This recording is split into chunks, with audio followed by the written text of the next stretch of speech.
వస్తా ఉన్న పరిస్థితికి కారణం ఏమిటి అని ఆలోచన చేయమని అడుగుతా ఉన్నా. కానీ వాళ్ళందరికీ కూడా తెలియని విషయం ఒకటి ఉంది.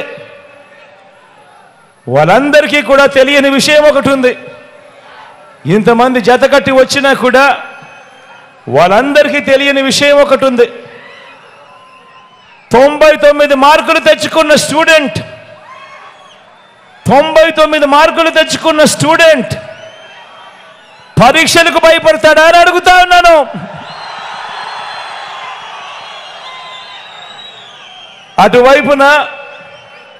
అటువైపున గతంలో వాళ్ళు పరీక్షలు రాసినప్పుడు 10 మార్కులు కూడా తెచ్చుకోని స్టూడెంటు పరీక్ష పాస్ అవుతాడా అని అడుగుతా ఉన్నాను.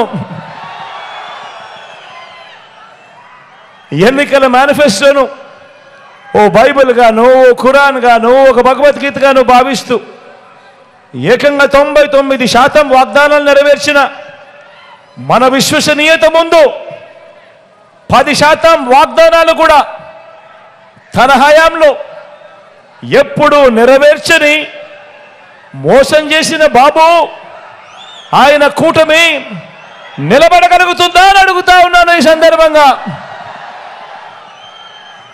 గట్టిగా రెండు చేతులు ఇలా పైకెత్తారు, రెండు చేతులు పైకెత్తి ఇలా ఇలా ఇలా ఇలా ఇలా ఇలా ఇలా ఇలా ఇలా ఇలా.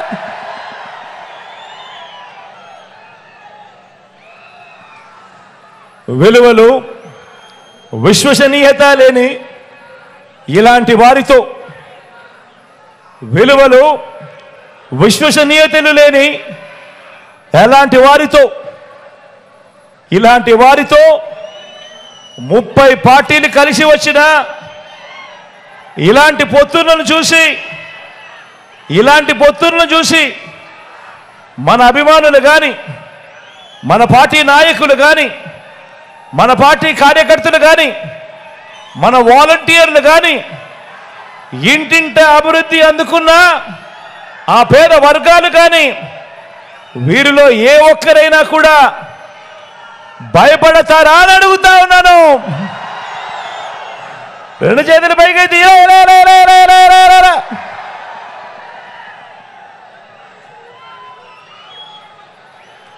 పైగా భయపడరు, పైగా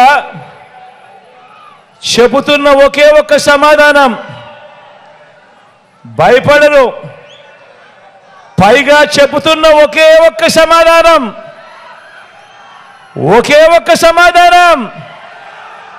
మేమంతా